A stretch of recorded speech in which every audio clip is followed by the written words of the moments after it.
Going to introduce our second reader, Jennifer Franklin. She holds degrees from Brown University and Columbia University School of Art, and she's the author of 3 full-length poetry collections, including If Some God Shakes Your House, which was published by Four Way Books in 2023. It was the finalist for the 2024 Patterson Poetry Prize and a long list finalist for the Julie Sook Award. Franklin has received a Pushcart Prize, a NYFA City Artist Corps grant, and a Cafe Royal Cultural Foundation Literature Award. Poems from her new manuscript, A Fire in Her Brain, have been published in American Poetry Review, Bennington Review, The Common, Poetry Northwest, Poem a Day from the Academy of American Poets, and Poetry Society of America's Poetry in Motion. With Nicole Callahan and Pichenda Bao, she co-edited the anthology Braving the Body, which was published in 2024 by Harbor Editions.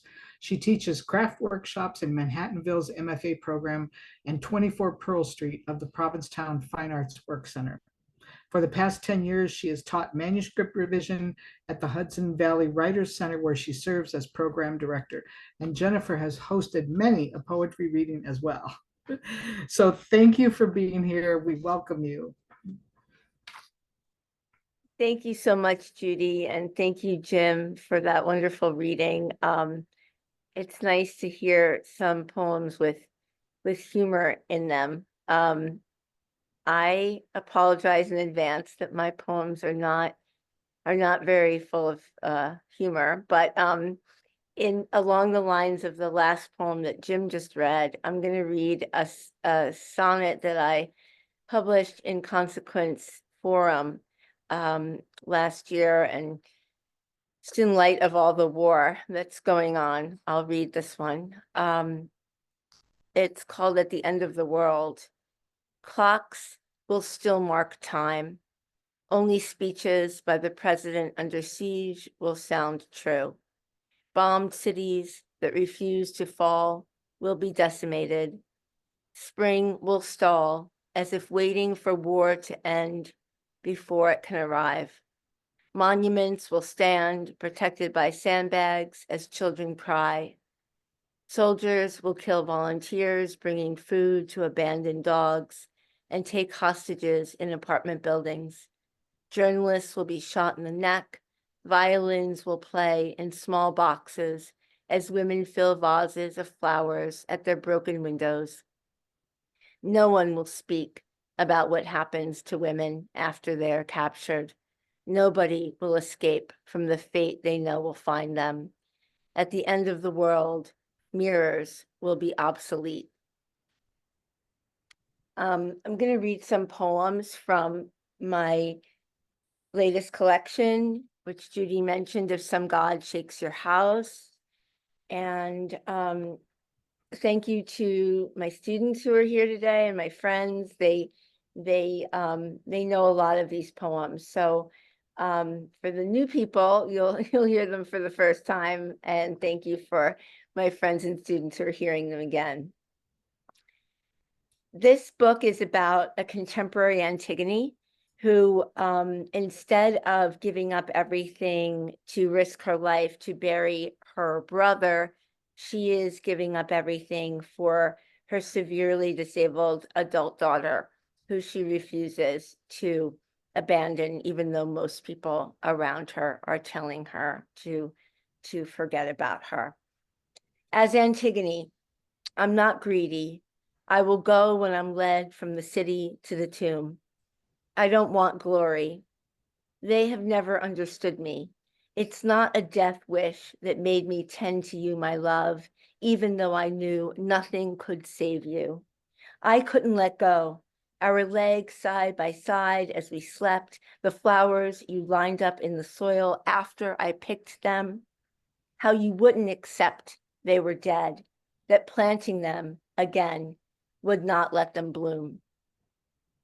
As Antigone, I buried the body at night, but I knew I would be caught. The sky watched a harder shade of blue as I knelt above your lifeless body. After I held dirt in my curved palms, I couldn't return home to the yellow sheets or eyelet canopy. It didn't happen how they described it, doing the deed that doomed me to death.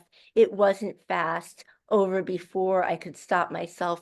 It was deliberate. I heard music. A deep lament led me.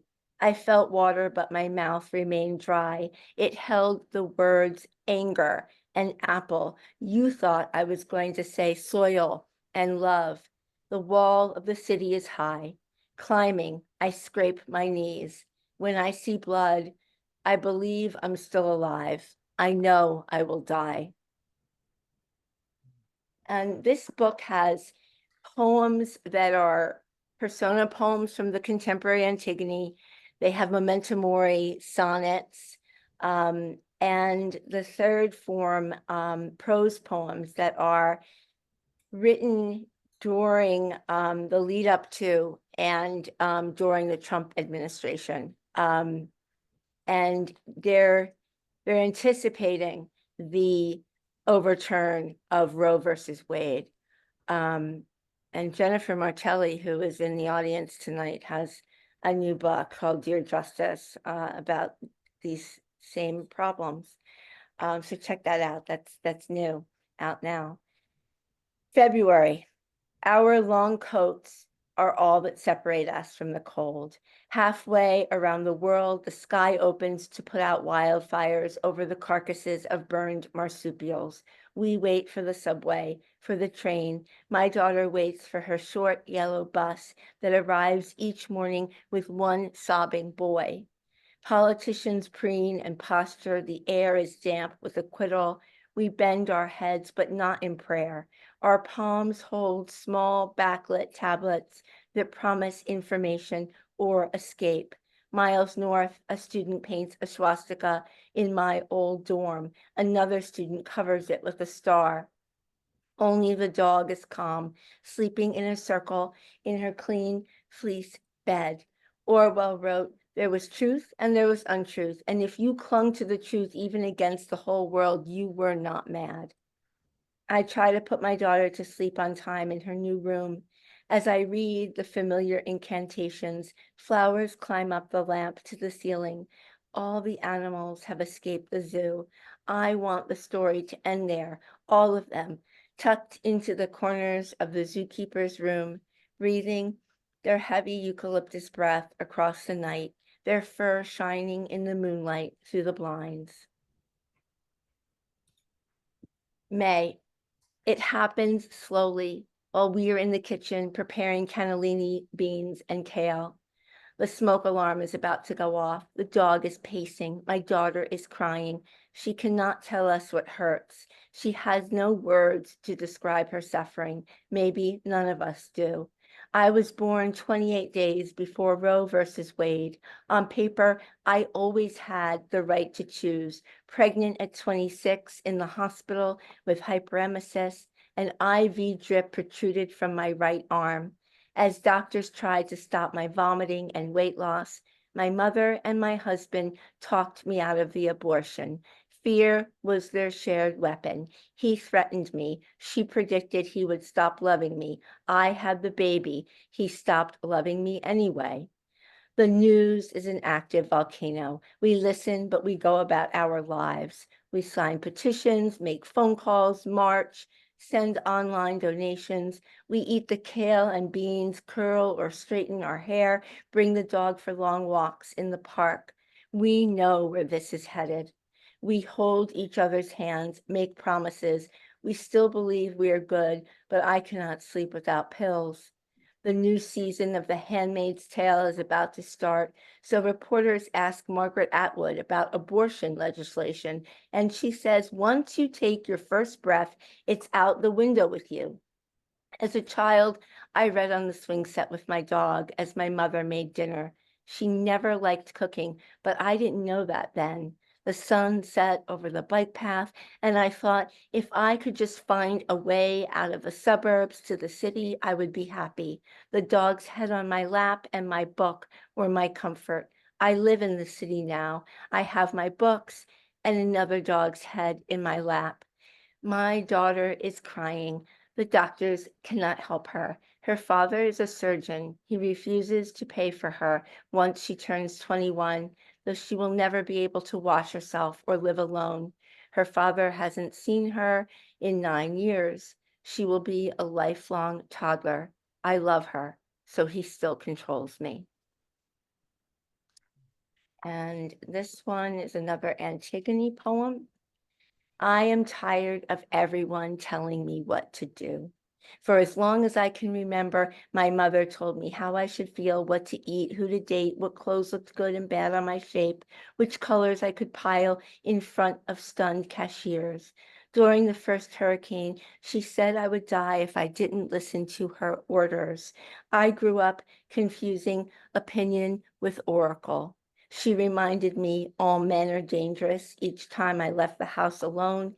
Even after I moved 4 states away for college, she sent me newspaper clippings, warnings in the mail. She believed I was safely married to a surgery resident and drove 5 hours to sit by my hospital bed and watch as IV fluids hydrated me.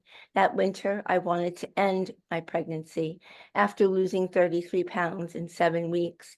She joined my husband's campaign to keep me sick and expecting. I visit a friend I haven't seen in years and confide how afraid I am for my disabled daughter when I'm dead.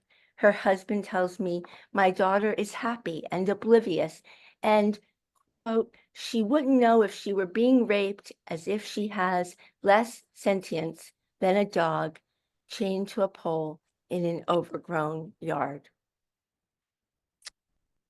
And a couple more poems from this book. Thank you.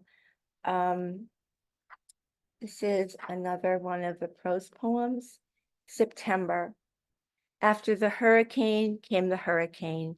3 women willing to ruin their lives. First, there was a heat wave. Then the cold came without warning. We buckled sandals on our feet one day, slipped them into boots the next. Coats hung lonely on the backs of chairs. We whispered the news to each other so the children wouldn't know how angry we were to hear rape called horseplay. Hannah Arendt wrote, in an ever-changing, incomprehensible world, the masses had reached the point where they would at the same time believe everything and nothing, think that everything was possible and that nothing was true. The man I love rarely drinks, yet he has taken to ordering gin. I ask him if he's thinking of Winston Smith. He says he's thinking of getting through the next 2 years, which now looks like the next 4 years, 5 years. My daughter holds his hand on the way home from the restaurant. The court will rule her rights away. Still, we walk the rain-soaked sidewalks to the lit building by the river. The lights are on for the dog, who waits in a circle in her gray bed. My girl skips down the wide avenue. For once I am relieved she cannot read or understand the story on everyone's lips. And this is the last poem in this book. Well, there's 2 more that I'm going to read from this book. The book was already finished when Roe versus Wade was finally overturned. So I was writing it as it was obvious it was going to happen. And then I turned it in and my editors allowed me to add this one last poem. This is called June 24th, 2022. That alabaster hospital room, for 22 years, I have tried to crawl my way out. Its antiseptic smells and white walls still taunt me. As I read today's headlines and think of all the women and girls now stripped by the state of their right to choose, I begged them, first my mother, then my husband, then together. I cried, hair matted and dirty from vomiting for 23 days. 7 weeks pregnant, I pleaded with them not to force me to have the baby, as if my body already knew how sick she was and how the architecture of my life would be destroyed. Instead of helping me, my husband ordered a psych consult. He was a doctor, so he convinced the attending that I was hysterical and didn't know my own mind. Anyone with a mind knows this has always been about control. Nothing is enough.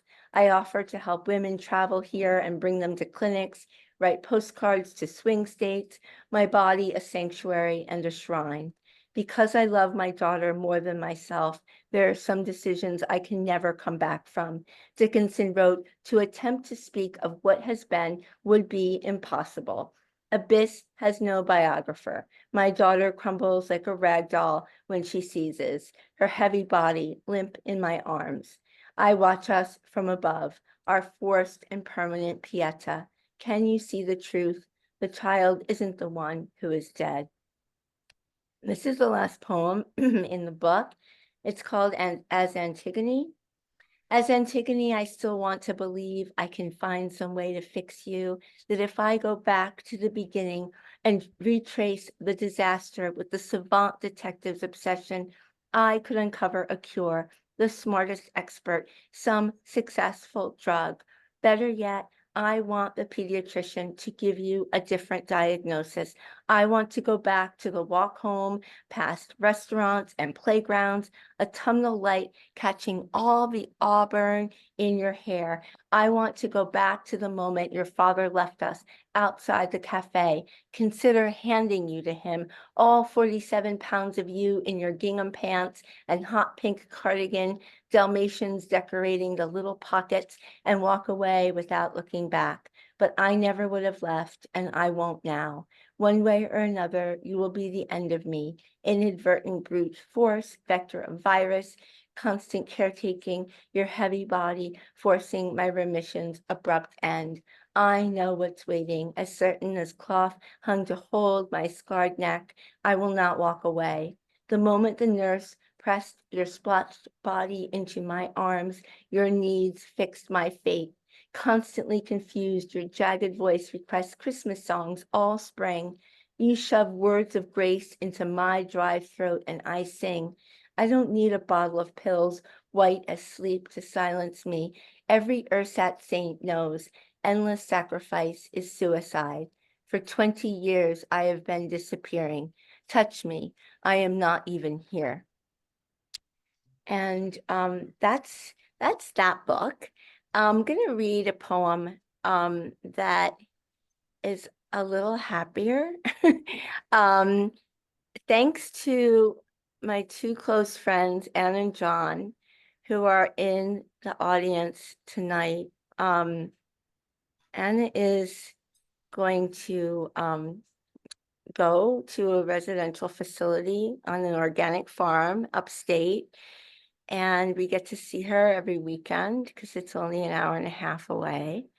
But this will be a good thing for her. She's going to have a more rich life, and she'll learn how to feed goats and garden, and she'll be safe even when I'm not here anymore. So this poem, it was published in Poem a Day, and it's called Preparing for Residential Placement for My Disabled Daughter.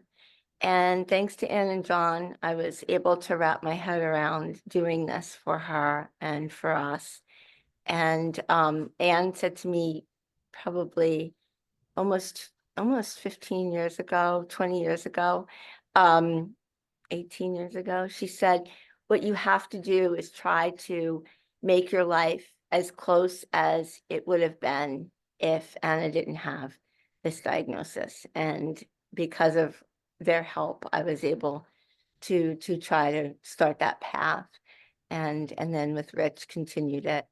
And Anna now calls Rich Daddy. So it's come full circle, preparing for residential placement for my disabled daughter. My life without you, I have already seen it. Today on the salt marsh, the red-winged blackbird perched in the tallest tree, sage green branches falling over the water. She sat there for a long time doing nothing.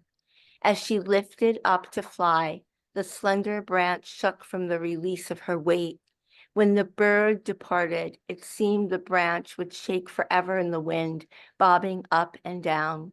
When it finally stopped moving, the branch was diminished, reaching out to the vast sky. Thank you.